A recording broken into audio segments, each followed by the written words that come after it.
It's the 25th of May 1982, and two pairs of Argentinian jets roar low over the Falkland Islands on their way to what could be a one-way mission. They're led by Captain Pablo Carballo, and he and his men are flying old and poorly equipped A-4 Skyhawk jets loaded with bombs. Their mission is to destroy the British ships HMS Coventry and HMS Broadsword. The Argentinians have captured the Falkland Islands, or the Malvinas as they call them, and they need to destroy the ships if they're to hold on to them.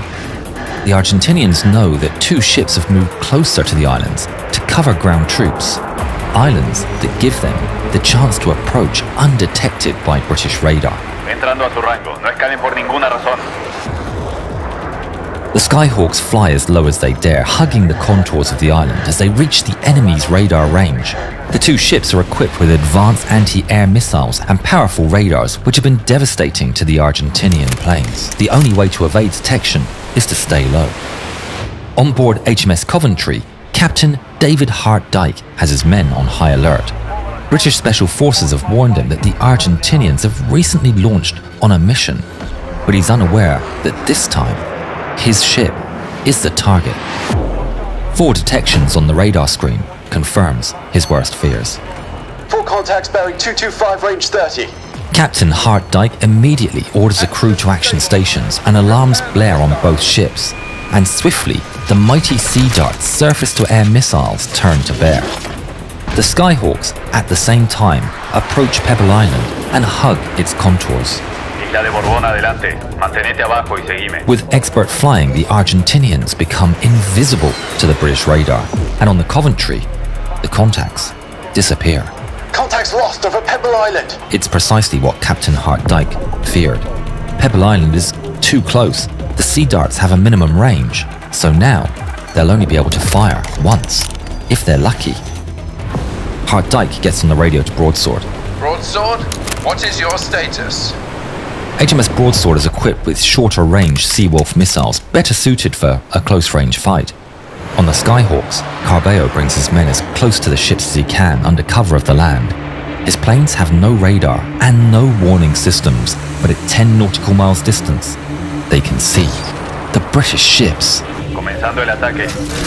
Buena suerte, capitán. He and his wingman, Lieutenant Carlos Rinque, make the charge and accelerate to maximum speed while skimming the waves. Aboard Coventry, the two Skyhawks immediately light up their radar. 2 hostiles bearing 192 low level. To add to the confusion, a British Harrier jump jet reports in. It's in the firing zone. Captain, friendly aircraft 20 miles out. A British plane and enemies in the same airspace. Should he fire? In a split-second decision, he chooses the missiles. Turn the Harrier away. Shoot missiles. But the operators still can't get a lock. The Argentinians are flying extremely low, mere feet from the sea. Carballo's canopy is covered in sea salt as he soars through the spray, so low that the radars struggle to track them. Aboard the Coventry, the men's hearts race as they see the enemy getting ever closer. The Sea Dart missiles are failing to lock. Captain Hart-Dyke feels the dread of a wrong decision, praying for Broadsword's Seawolf missiles to do the job. Aboard Broadsword, the men can see the targets. The Skyhawks are flying so close, the Seawolf's radar detects them as a single aircraft. They lock the target as the Argentinians barrel down towards them. But then, the single contact splits into two, and the two sets of coordinates crash the missile guidance system. The missiles are not responding. Restart them. There's no time. Lookouts aboard Coventry see the Skyhawks with the naked eye and shout with alarm. In a last-ditch effort, HMS Coventry's deck guns turn to bear and open fire, soon joined by the roar of personal machine guns and rifles, sailors firing from all across the deck. Carballo sees the splashes of the shells striking the sea and the tracers of the British bullets drawn closer, refining their aim. The enemy ship is right there. He can taste victory. But the shells are getting closer. He can feel it. They're not going to make it. Cambiar otro! He orders to swap targets, setting his sights on Broadsword. The two planes pull to the side and away from Coventry's guns, roaring by her deck as they line up their pass. The two Skyhawks pull the triggers and their 1,000-pound bombs are released. They fall down into the sea and splash onto the ocean surface. It redirects them upwards as they bounce, skipping like stones. Broadsword sailors see the two massive bombs bounce twice as they head down towards them. One bomb hits the sea and sinks short of the broadsword, but the other doesn't. It punches straight into the side of broadsword. It's deflected upwards and it bursts out of the deck. It flies on, tumbling as it falls into the sea, without exploding. Cabello is dismayed, but they're not done yet. Coming in behind them is the second flight of First Lieutenant Mariano Angel Velasco and Ensign Jorge Nelson Barranuevo. They are equipped with less powerful but more reliable 250-kilogram bombs. Aboard the British ship, they now see all 4 contacts on the radar, and Captain Hart-Dyke orders an immediate turn to starboard to allow the missiles to fire at all contacts. Coventry's missile operators get a lock on Velasco, and the Sea Darts turn directly towards them. Shoot! There's a bright flash on Coventry's deck, and the missile rockets out in a plume of smoke. Just as it does, Velasco and his wingman fly lower and lower over the water. They disappear from the British radar, and the missile goes straight. The sailors are aghast as the missile loses track and flies away. Velasco sees the missile fly off 500 meters to his right, but his eyes are locked on HMS Coventry. As he fast approaches, Broadsword, meanwhile, is restarting the missile systems as the Skyhawks fly in towards them. Sailors nervously stare at blank screens as they're on a race between the Skyhawk and the rebooting computers.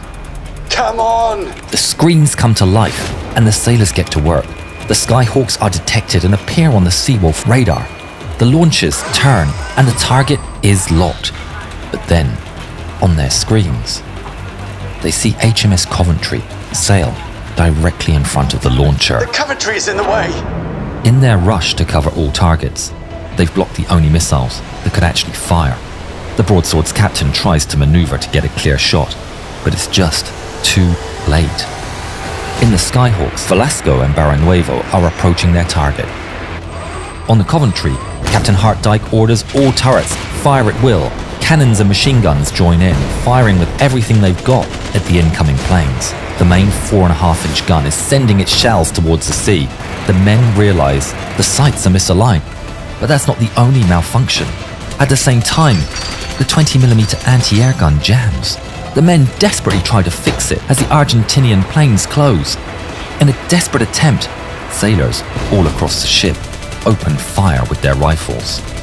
The sea churns and splashes as everything the British have is directed towards the advancing Skyhawks. But it's all too late. Echo over the intercom, and commanding officers order everyone to hit the deck. Men jump for cover and hold on, waiting for the inevitable. Velasco sees the enemy ship fill his view and pulls the trigger. His A-4's 20mm cannons are unleashed, spraying a volley of lead across the ship's deck and superstructure. He holds the trigger down as long as he can. Then he releases his payload. The bombs fall away, arcing lazily across the air before slamming into HMS Coventry with force. They punch through the hull, the impact echoing through the ship as two almost hollow thunks. But there's no explosion. The second A-4 roars overhead without dropping its bombs, the payload failing to release. Seconds drag on. The men start to get back up, looking around with fear and confusion. A voice comes through the intercom reporting damage, but they never get to finish their sentence. The bombs detonate. Two huge explosions rock HMS Coventry.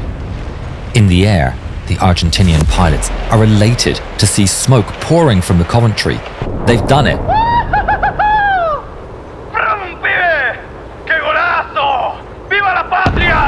One explosion right under the bridge breaks a massive hole in the side of the ship and destroys the computer room. The fire moves up through corridors and blasts through the operations room, where all the operators and Captain Hart-Dyke were working. The second one explodes in the forward engine room, starting a massive fire and taking out electrical and propulsion power from the ship.